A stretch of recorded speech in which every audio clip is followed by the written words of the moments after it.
I'm Danielle, a 22-year-old recent Northwestern biochemistry graduate.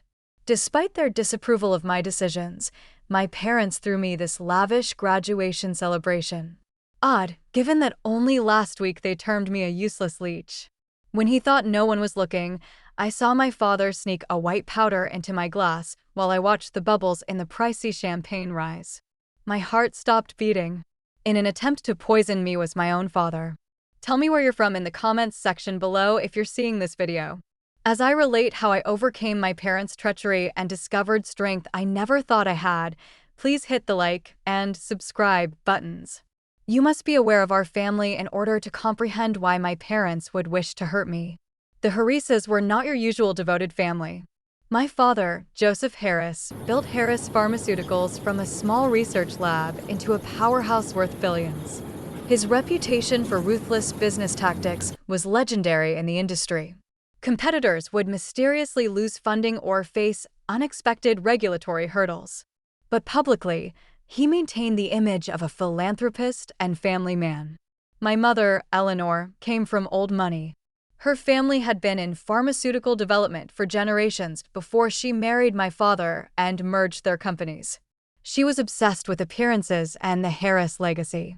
Our house was featured in architectural magazines, and she hosted charity galas that were the talk of Chicago society. But behind closed doors, she was cold, calculating, and constantly critiquing everything about me.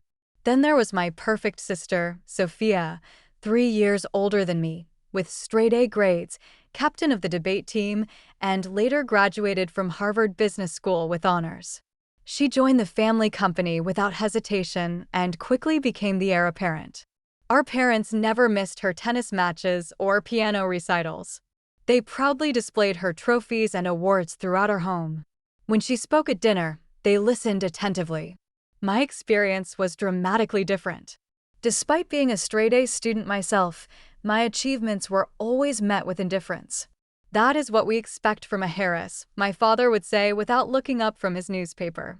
When I won the state science fair in 10th grade, my mother merely commented that my hair looked messy in the photos. They attended my events only when it would have looked suspicious to others if they had not. From childhood, it was clear they had mapped out my future. I would study pharmaceutical sciences, join the family business, and eventually run the research division while Sophia handled the business side. My protests were ignored. When I developed an interest in environmental science in high school, particularly how pharmaceutical waste affects ecosystems, my father dismissed it as tree-hugger nonsense. During my junior year of high school, I applied to Northwestern specifically for their environmental science program. The confrontation that followed was explosive.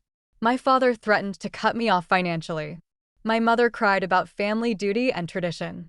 I stood my ground, arguing that I could still make a difference in the world without following their exact path. After weeks of silent treatment, they relented, but with conditions. They would pay for my education, but I had to minor in biochemistry and work summer internships at their company. College brought partial freedom, but the tension escalated each year. Every holiday break was filled with passive-aggressive comments about my phase and how I would eventually come to my senses. They increased pressure during my junior year, sending job descriptions for positions in their research department. When I secured an internship with an environmental nonprofit instead, they threatened to stop paying my tuition. I took out loans for my final year rather than give in. What they did not know until recently was that my maternal grandmother, Eleanor's mother, had left me a significant inheritance in a trust that would become accessible when I turned 23 or graduated college, whichever came last. Grandma Lillian had been the only family member who supported my independence. She had been a brilliant chemist herself, but had been forced to work in the shadow of her husband. Before she passed away when I was 16, she made me promise to follow my own path. My parents discovered the inheritance 3 months before my graduation when their attorney accidentally mentioned it during a family business meeting. Sophia later told me our father had turned white with rage.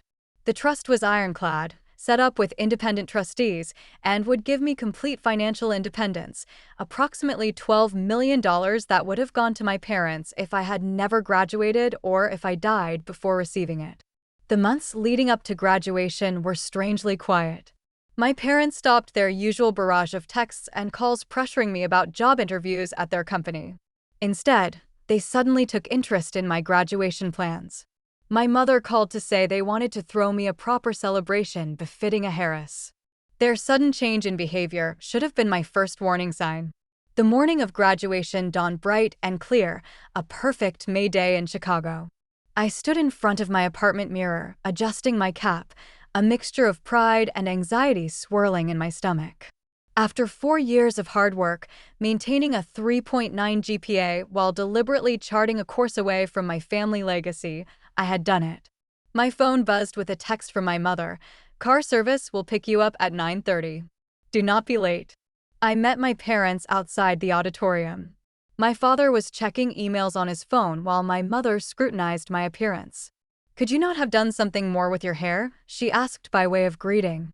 "The photographer will be taking family portraits later." No congratulations, no pride, just criticism. Sophia stood slightly apart, giving me a small, supportive smile. "Danielle." The voice of my best friend, Taylor, cut through the tension. She rushed over, her own graduation gown fluttering, with our other close friend, Zoe, right behind her. They had been my lifeline throughout college, the family I had chosen for myself. "We made it." Taylor hugged me tightly, whispering, "Your parents still look like they smell something bad whenever they see you." "Some things never change," I whispered back. As my friends chatted excitedly about the ceremony and our plans to share an apartment while starting our careers, I noticed my parents step aside for what appeared to be an intense conversation. I could not hear most of it, but my father's words drifted over. "We need to solve this problem today before it gets out of hand." My mother nodded grimly, then caught me watching them. Her face immediately transformed into a practiced social smile. "Darling, we should find our seats. The ceremony will be starting soon." The graduation ceremony itself passed in a blur of speeches, name-calling, and the satisfying weight of the diploma in my hand.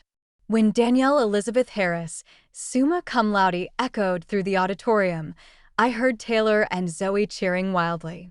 My parents applauded politely, their expressions unreadable. After the ceremony, the car service whisked us to the Peninsula Chicago, where my parents had rented the entire rooftop terrace for my graduation celebration. I was stunned by the extravagance: ice sculptures, champagne fountains, gourmet catering stations, and even a small orchestra playing in the corner. Fresh flowers covered every surface, and a professional photographer circulated among the early arriving guests. "Quite the production your parents have put on," commented Dr. Lewis, approaching me with a glass of water in hand. He had been my father's research partner decades ago before splitting off to teach at Northwestern. He had become something of a mentor to me, one of the few connections to my family world that I actually valued. "Congratulations on your impressive achievement, Danielle." "Thank you." "It's a bit much, isn't it?" Not really their style. At least not for me. I scanned the growing crowd. Actually, I'm surprised by the guest list. Half these people I barely know. Dr. Lewis followed my gaze to where my father was speaking with two men in expensive suits. "Business associates," he explained. "And over there with your mother? That's Gerald Thorne, your family's attorney." He lowered his voice. "Things have been tense at the company lately. Rumors of irregularities in some clinical trials. Your father has been in closed-door meetings for weeks." My stomach tightened.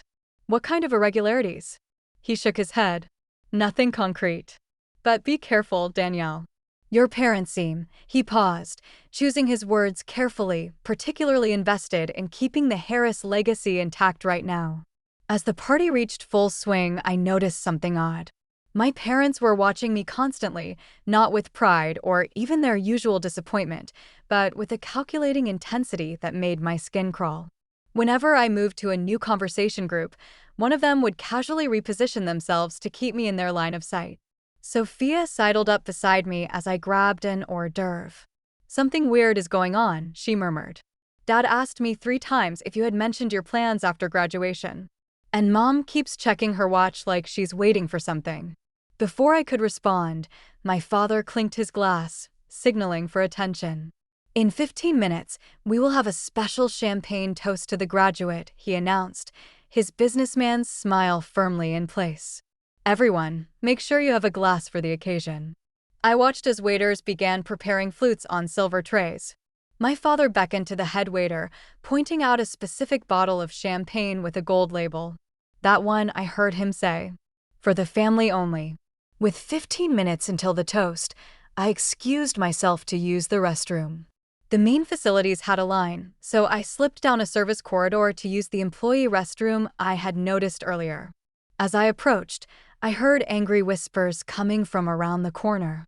Are you absolutely certain this is necessary? My mother's voice, tense and slightly higher than normal. Do you want to lose everything we've built? My father hissed back. The FDA investigation is gaining momentum. If they find those test results, we're finished. The trust gives her enough money to be completely independent. What if she decides to play environmental crusader and exposes the river contamination from the West facility? She's always been self-righteous enough to do it. But drugging her at her own graduation party, Joseph? We could just talk to her again. Talk? Like that's ever worked with her. She's stubborn and naive. It's just enough to make her sick, not to kill her. She'll be hospitalized for a few days with what looks like food poisoning. That gives us time to handle the paperwork and move some assets before the trust disbursement. The lawyers confirmed if she dies before the official transfer next week, it reverts to us as her next of kin.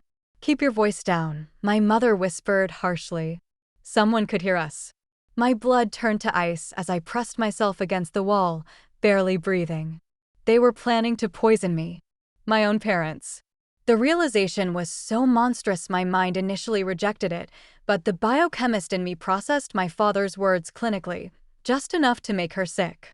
A non-lethal dose of something that would present as food poisoning, but serious enough for hospitalization. I slipped back down the corridor before they could discover me, my hands shaking so badly I could barely check my makeup in the main bathroom mirror. I needed to appear normal to think clearly. Years of navigating my parents' emotional manipulation had taught me to compartmentalize, but this was beyond anything I could have imagined. Back at the party, I observed with new eyes as waiters arranged champagne flutes on a special tray. My father approached, examining the glasses carefully before selecting one and placing it slightly apart from the others. The special bottle with the gold label was opened, and the bartender began filling glasses. My father hovered nearby, ensuring that he knew exactly which glass was which. I made my way to Taylor and Zoe, keeping my voice steady through sheer will. I need you to do something for me, no questions asked, I whispered. Taylor immediately nodded, always loyal, without hesitation. Record the toast on your phone. Get my father in the frame as much as possible, especially when he hands out the champagne. Is everything okay? Zoe asked, her eyes concerned. Just a precaution, I replied, forcing a smile. Family drama as usual. The minutes ticked by with excruciating slowness. My biochemistry training kicked in as I considered what my father might use. It would need to be something difficult to detect, something that could plausibly occur naturally or appear to be food poisoning.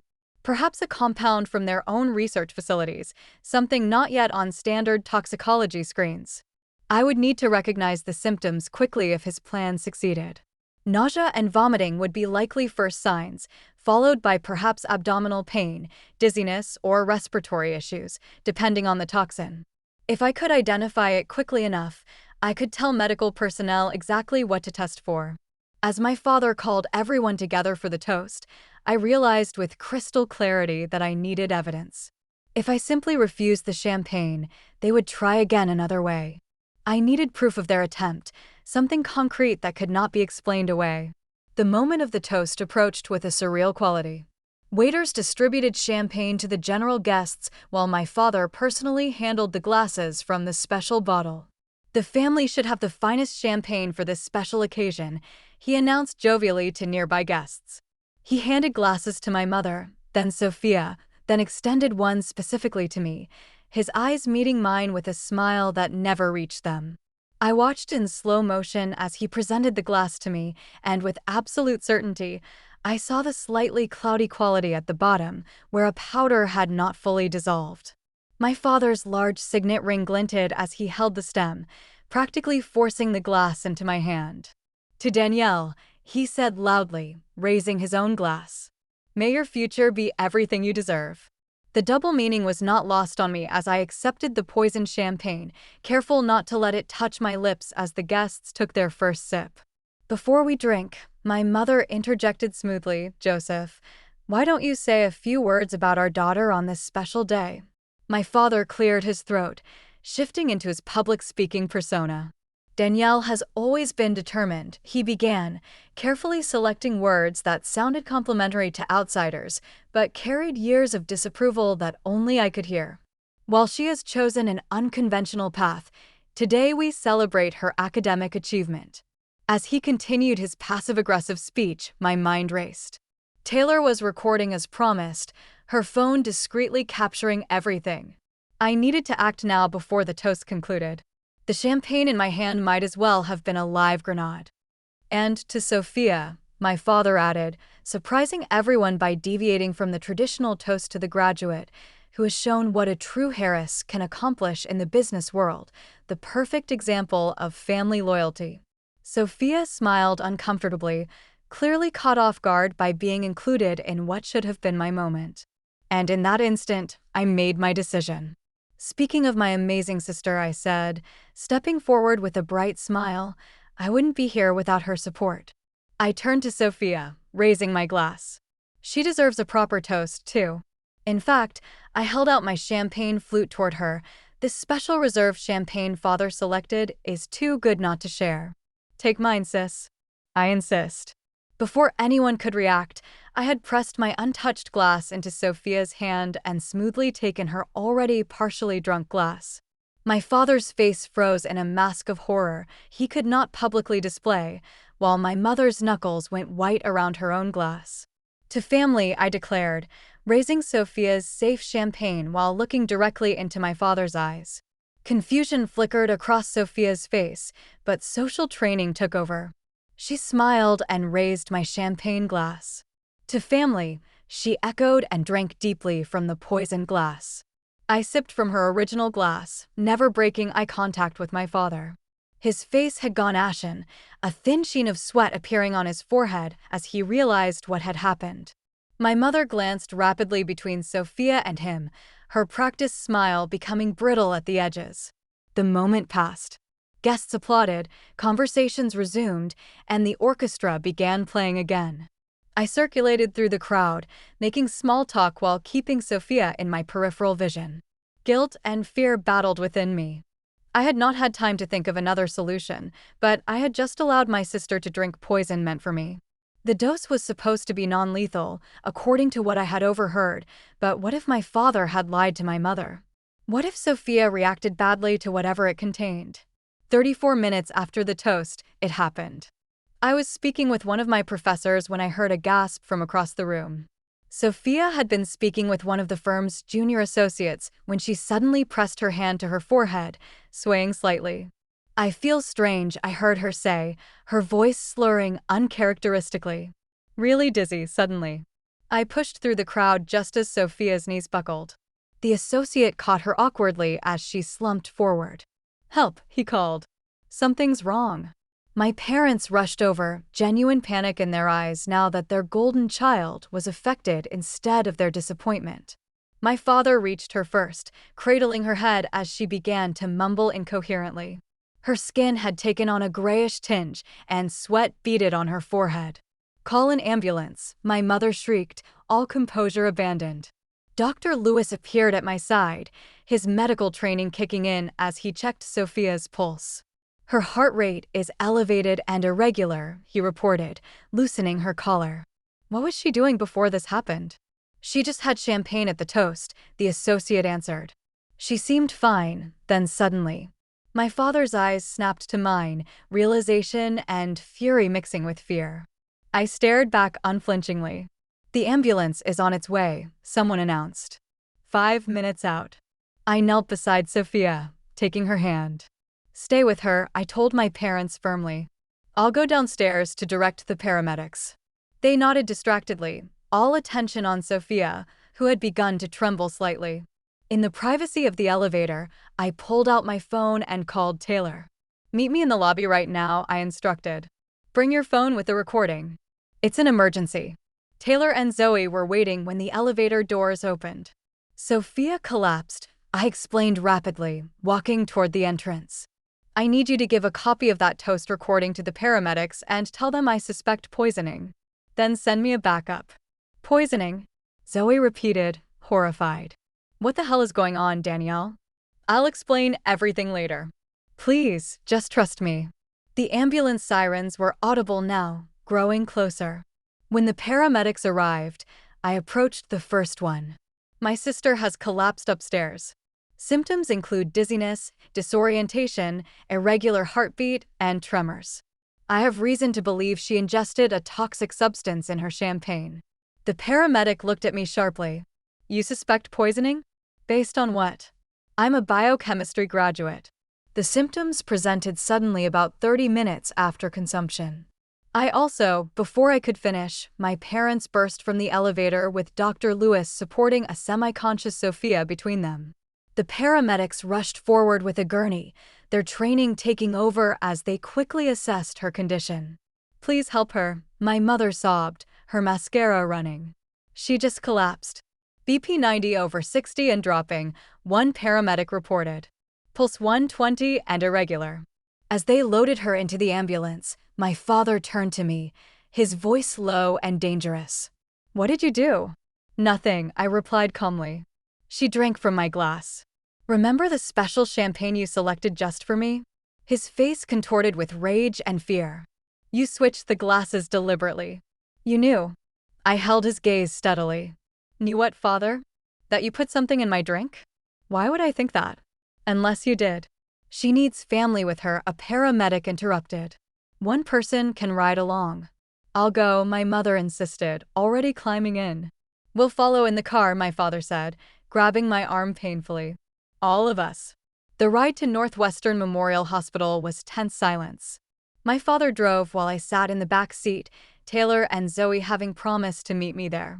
My phone buzzed with a text from Taylor, video sent to your email, showing you clearly switching glasses after your father handed you one. What do I tell the police when they arrive? Police. Of course, there would be police if poisoning was suspected. I texted back quickly, tell them everything you saw. Show them the video. In the emergency room, chaos reigned. Sophia had been rushed into a treatment area, with my mother wailing dramatically to anyone who would listen about her precious daughter and how she just collapsed for no reason. I approached the nurse's station directly. I need to speak with my sister's doctor immediately. I have reason to believe she ingested a toxin, and I may know what it is. The nurse looked skeptical until I added, I'm a biochemistry graduate specializing in pharmaceutical compounds. Please, time might be critical. Minutes later, I was speaking with Dr. Patel, the emergency physician treating Sophia. Your sister is experiencing symptoms consistent with anticholinergic poisoning, she explained. Elevated heart rate, confusion, dilated pupils, dry mouth. We're treating her symptoms while running toxicology screens. You need to specifically test for cyclopentolate derivatives, I said. My father works with modified versions at Harris Pharmaceuticals. They're testing a new class of compounds that wouldn't show up on standard tox screens. Dr. Patel's eyebrows rose. That's a very specific suggestion. Why do you suspect this particular compound? I took a deep breath. Because I believe my father intentionally added it to my champagne glass, but my sister drank from it instead. Her professional demeanor did not change, but she reached for the phone. I need to contact the police. Within an hour, the emergency room had transformed into a crime scene. 2 detectives interviewed staff while a uniformed officer stood outside Sophia's treatment room. My parents had been separated for questioning, my mother loudly protesting the absurd accusations while my father demanded his attorney. I sat in a small consultation room with Detective Rivera, a serious woman with kind eyes that belied her no-nonsense demeanor. Walk me through what happened again, she requested, taking detailed notes. I recounted everything, from the overheard conversation to seeing my father place powder in my champagne to the split-second decision to switch glasses with Sophia. I have biochemistry training. I recognized the symptoms when they started. I never thought he would use something potentially lethal, but I couldn't be sure. And why would your parents want to poison you? She asked carefully. Money, I replied simply. Control. My grandmother left me a trust worth approximately $12 million that activates next week. If I died before then, it would revert to my parents. They also recently discovered their pharmaceutical company is under FDA investigation, and they believe I might have information that could harm them. Detective Rivera's expression did not change, but she wrote something and underlined it. That's a serious accusation. I know, I said quietly. I have the video my friend took of the toast. You can clearly see my father giving me a specific glass and my decision to switch with Sophia. You can also interview Dr. Lewis, who is aware of tensions within the family and the company. A knock at the door interrupted us. Dr. Patel entered with a tablet in hand. We have preliminary toxicology results, she announced.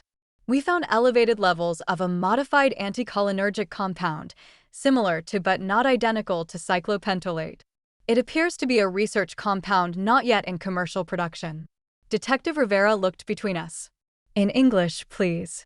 It's a laboratory-created drug that would cause symptoms mimicking severe food poisoning, but with additional cardiovascular effects, I explained. Exactly the kind of compound Harris Pharmaceuticals has been developing. Only someone with access to their research facilities would have it. Will she be all right? I asked Dr. Patel anxiously. We're administering physostigmine as an antidote, she replied. Her condition is serious, but stable. If we hadn't identified the compound quickly, there could have been permanent heart damage. I closed my eyes briefly, relief washing over me. Thank you. When I opened them, I found Detective Rivera studying me carefully. You realize that by your own admission, you knowingly allowed your sister to drink what you suspected was poisoned champagne. My stomach dropped. I didn't know what else to do in that moment. I needed evidence. I thought it was just enough to make someone sick, not life-threatening. My voice shook slightly. I made a terrible decision, and I'll have to live with that. Before she could respond, the door burst open, and my father stormed in, followed by a flustered officer and a sharp-looking man in an expensive suit. This is outrageous, my father shouted. My daughter is clearly mentally unstable and jealous of her sister's success. She's been making wild accusations about our family for years. Mr. Harris, I must ask you to step outside, Detective Rivera said firmly, standing. Joseph Harris, do not say another word, the suited man instructed, placing a hand on my father's arm.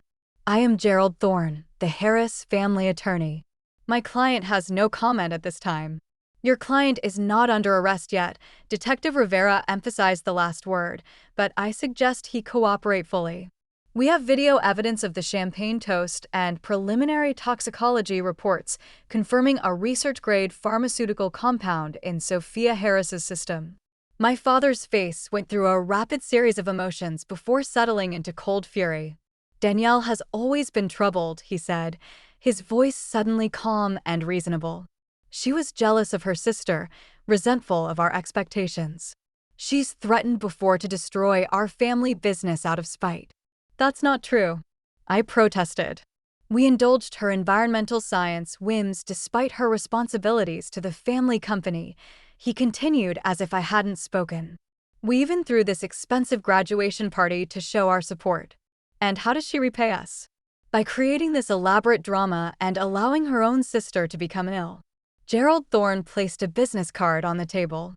Detective, we will cooperate fully with your investigation, but any further questions should come through me. The Harris family is prominent in this community, and we expect discretion. After they left, Detective Rivera picked up the card with 2 fingers, as if it might be contaminated. Interesting family you have, Miss Harris. You have no idea, I replied wearily. A commotion in the hallway drew our attention.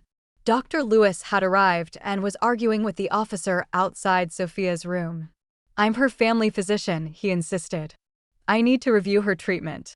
Detective Rivera and I stepped out as Dr. Lewis spotted me. Danielle, thank God. What happened? They're saying Joseph tried to poison you. Before I could answer, Dr. Patel emerged from Sophia's room. She's asking for you, Danielle. She's still groggy but lucid.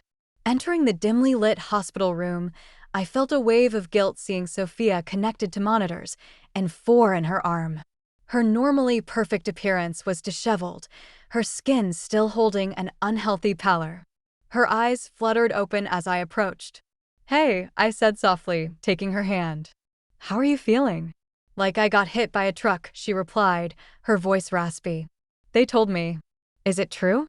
Did Dad really try to poison you?" I nodded slowly, tears filling my eyes. "I'm so sorry you drank it instead.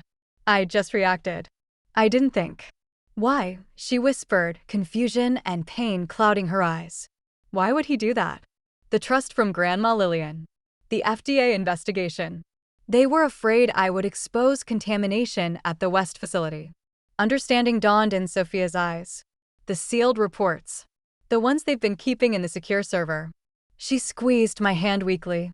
"I saw them last month, but didn't understand what I was looking at. Heavy metal readings, disposal records. They've been dumping research waste directly into the watershed for years." A soft knock interrupted us as Detective Rivera entered with another plainclothes officer.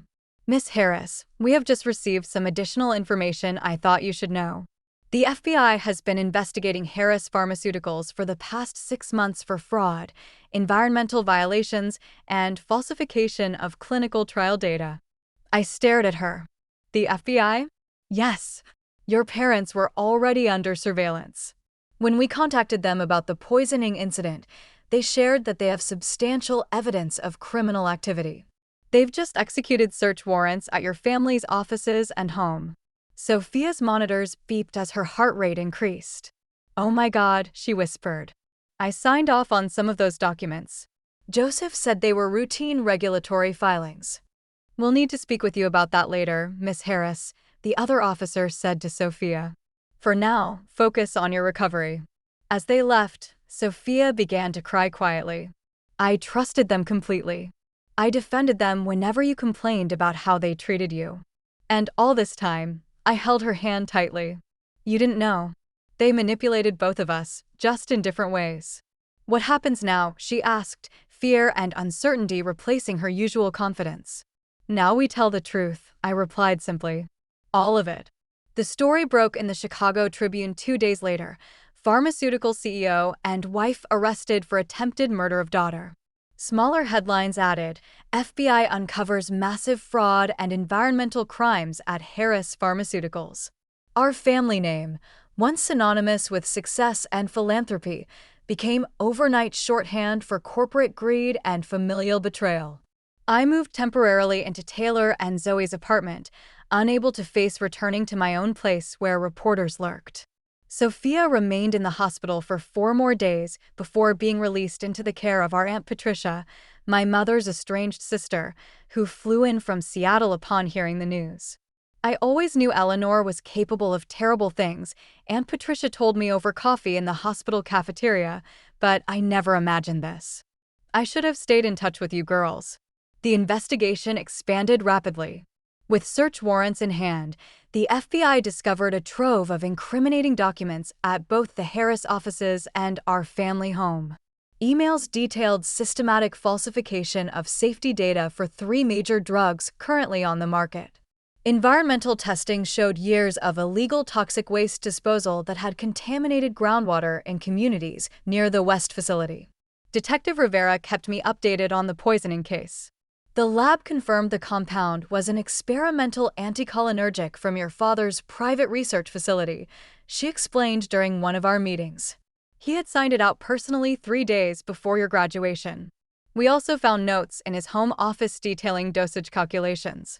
I worked with the authorities, providing everything I knew about the company's operations and my parents' behavior. Days blended together in a haze of police interviews, meetings with prosecutors, and checking on Sophia's recovery. A week after the incident, I met with Special Agent Donovan from the FBI at his request. He spread photographs across the table between us. "Do you recognize this location?"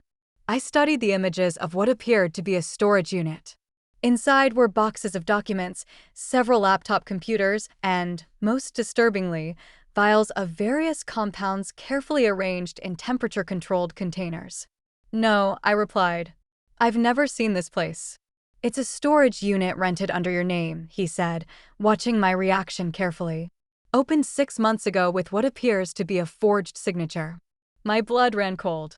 They were planning this for months, setting me up in case their original plan failed. It appears so, Agent Donovan agreed. We found evidence on your father's computer of multiple contingency plans. The poisoning attempt was actually Plan C. Plans A and B involved more elaborate setups that would have implicated you in corporate espionage and data theft. As the case built, more family secrets emerged. Financial records revealed my parents had been siphoning company funds into offshore accounts for years. Former employees came forward with stories of being fired after raising safety concerns. 3 families filed lawsuits, claiming their loved ones had died from side effects that Harris Pharmaceuticals had deliberately concealed during clinical trials. Through it all, Sophia and I grew closer than we had ever been. The golden child facade crumbled as she processed her own sense of betrayal and manipulation. I was their puppet, she admitted during one of our long talks in her recovery room. Everything I did was to please them. My whole identity was built around being the perfect Harris daughter. You were also their shield, I pointed out gently. As long as you were the successful, obedient one, they could dismiss me as the problematic child rather than questioning their own behavior. 2 weeks after the incident, we received word that our parents were being held without bail after the judge deemed them flight risks due to their substantial overseas assets. Their preliminary hearing was scheduled for the following week. On the morning of the hearing, Sophia and I met for breakfast at a quiet cafe far from the courthouse. She still moved carefully, her body not fully recovered from the poison. "Are you ready for this?" I asked, stirring my untouched coffee. "No," she admitted. "But we need to be there. I need to look them in the eyes." The courthouse steps were crowded with reporters who shouted questions as we approached.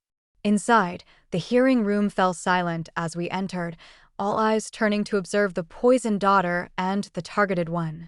Our parents sat at the defense table, both dressed impeccably despite weeks in detention.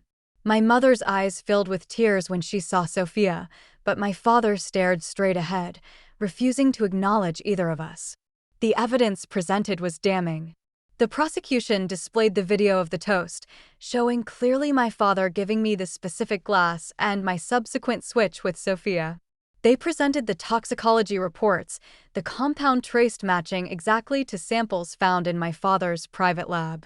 Financial records demonstrated the motive, my trust fund that would have reverted to them upon my death. Most shocking to the spectators was a recorded phone call my father had made from detention to a business associate, asking him to clean up the situation with those river samples, and mentioning that Danielle was always the problem child, never understanding family loyalty.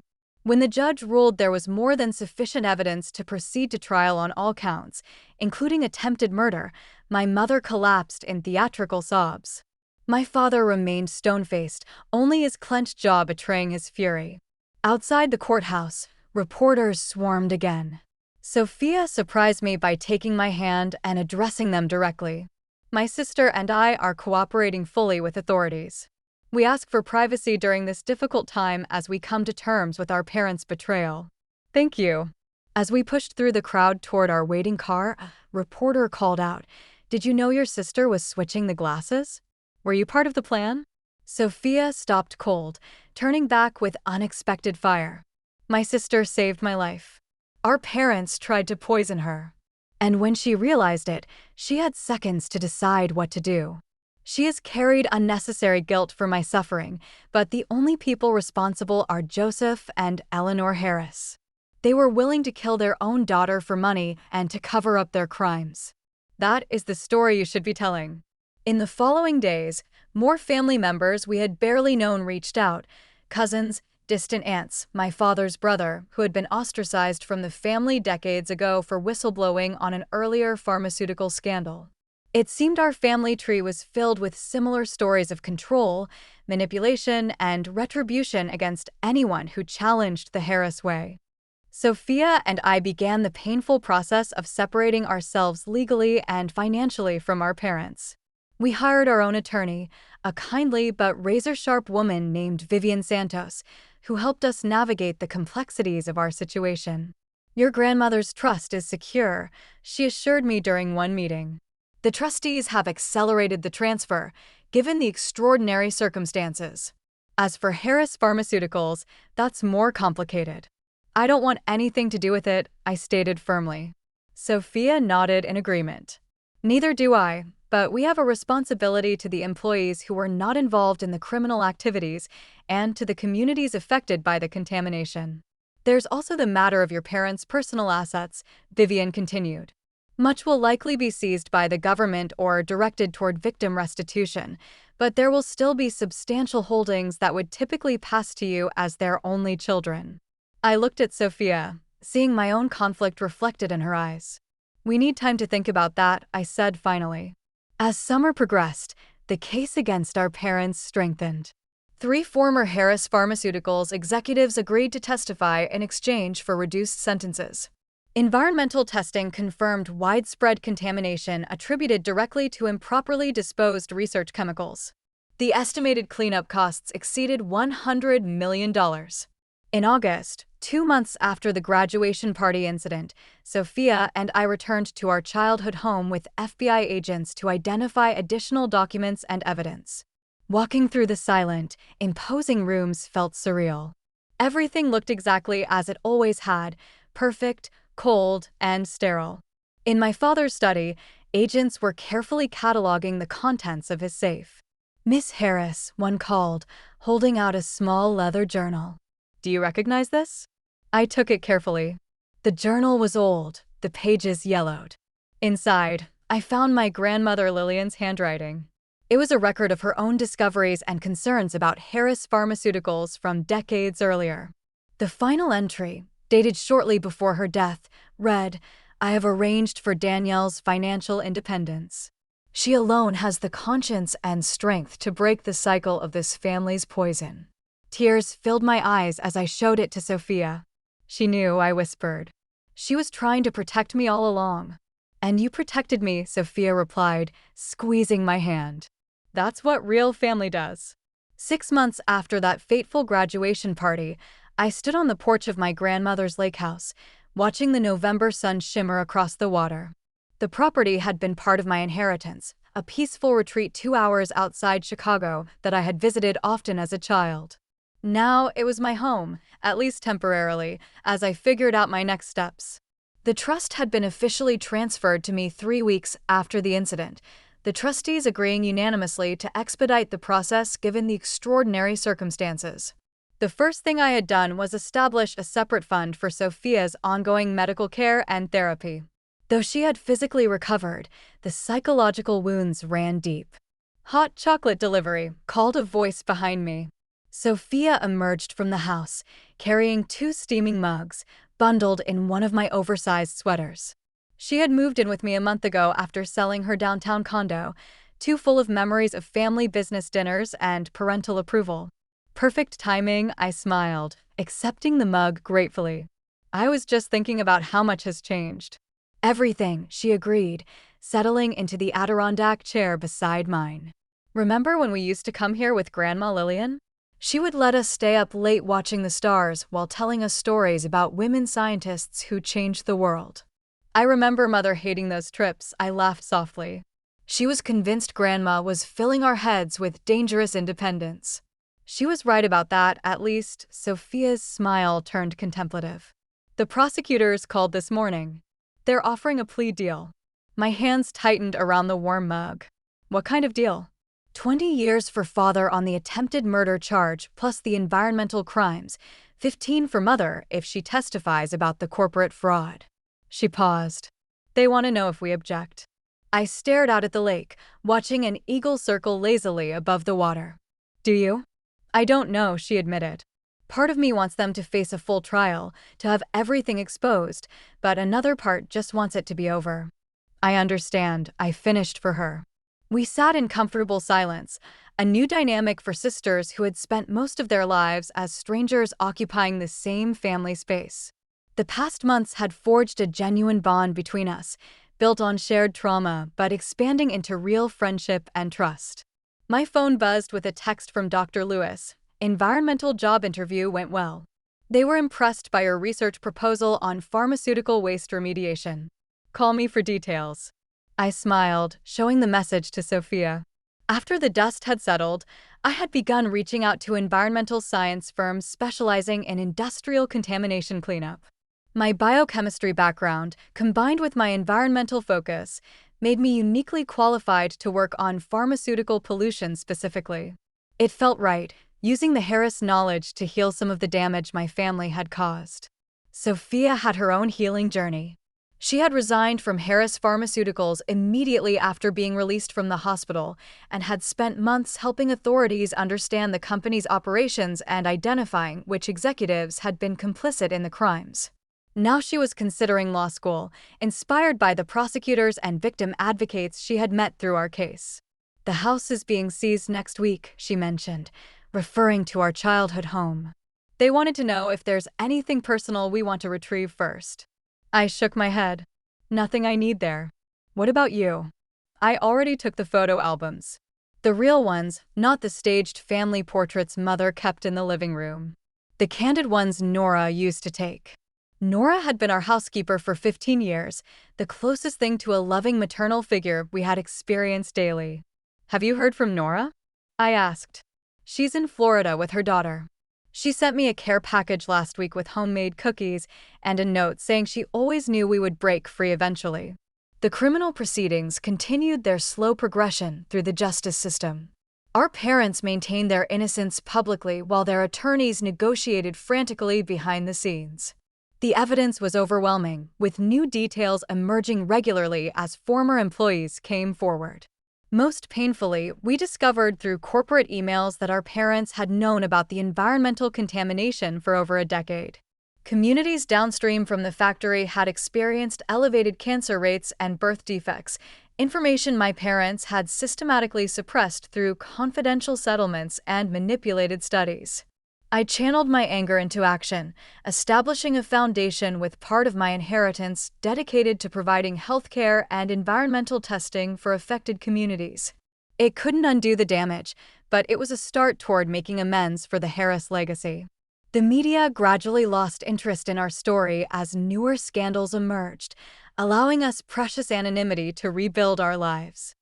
I began volunteering with a water quality monitoring program at the lake, finding healing in the simple act of protecting something beautiful. On a cold January morning, exactly 7 months after the graduation party, Sophia and I sat in the courtroom as our parents accepted their plea deals. They looked smaller somehow, their designer clothes replaced by muted business attire, their imperious demeanor diminished by months in detention. My mother wept quietly as the judge detailed her crimes, while my father remained stoic, his eyes fixed on some middle distance. Neither of them looked at us, their daughters, sitting in the gallery. When asked if they wanted to make statements before sentencing, my mother declined through her tears. My father stood, and for a brief moment, I thought he might express remorse. Instead, he spoke about his lifetime of contributions to medical science and how he had always done what was necessary to protect the family business. He described himself as a victim of changing regulatory standards and expressed hope that history would judge him more fairly than this court. Not once did he acknowledge the communities his company had poisoned, the patients harmed by falsified drug safety data, or his attempt to murder his own daughter. In his mind, he remained justified, a man who had merely done what was necessary. As the bailiff led them away to begin their sentences, I felt a complex wave of emotions: sadness for what our family could have been, anger at their continued refusal to take responsibility, but predominantly an overwhelming sense of relief. It was finally over. Outside the courthouse, away from the small cluster of reporters, Dr. Lewis waited with Taylor and Zoe, my chosen family, who had supported me unfailingly throughout the ordeal. "How are you feeling?" Taylor asked, hugging me tightly. "Free," I replied simply. "Like I can finally breathe." In the months that followed, Sophia and I continued our separate but intertwined healing journeys. We sold most of our parents' personal assets, directing the proceeds toward a victim compensation fund. I accepted the position with the environmental remediation firm, focusing specifically on the cleanup of the Harris West facility site. Sophia began her first semester of law school, determined to specialize in environmental law and corporate accountability. We kept the lake house as our shared refuge, a place that held happy memories untainted by our parents' influence. Sometimes we would sit on the dock, talking late into the night, processing our complicated grief for the family we had lost and the one we had never really had. Do you think you'll ever forgive them? Sophia asked me one evening as we watched the sunset paint the water in shades of gold and crimson. I considered the question carefully. I don't know if forgiveness is the right word. I've accepted what happened and who they are. I've released the anger because carrying it was only hurting me. But forgiveness feels like it requires repentance from them, and I don't think they're capable of that. She nodded thoughtfully. I keep thinking about nature versus nurture. Were they born this way, or did something make them like this? And either way, what does that mean for us? It means we have choices, I said firmly. Their blood runs in our veins, but their values don't have to run in our hearts. We get to decide what kind of people we become. A year after the graduation party, I stood at a podium addressing a conference on pharmaceutical environmental impact. As I discussed innovative approaches to remediation, I caught sight of Sophia in the audience, proudly recording my speech on her phone.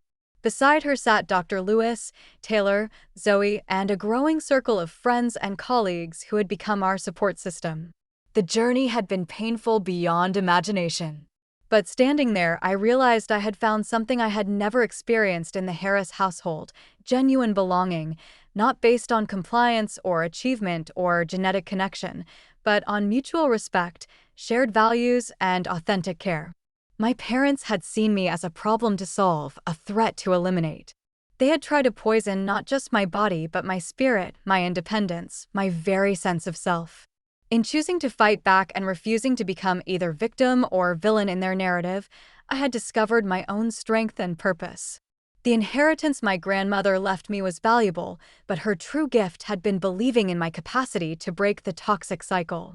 That faith had saved my life, and now it was shaping my future. Have you ever had to make a difficult choice to protect yourself from toxic family relationships? What helped you find the strength to move forward? I hope my story reminds you that blood relation does not entitle anyone to harm you, and that sometimes the most loving families are the ones we create for ourselves. If this resonated with you, please like and subscribe to hear more stories of survival and renewal. And remember, the most powerful antidote to poison is truth. Thank you for listening to my journey.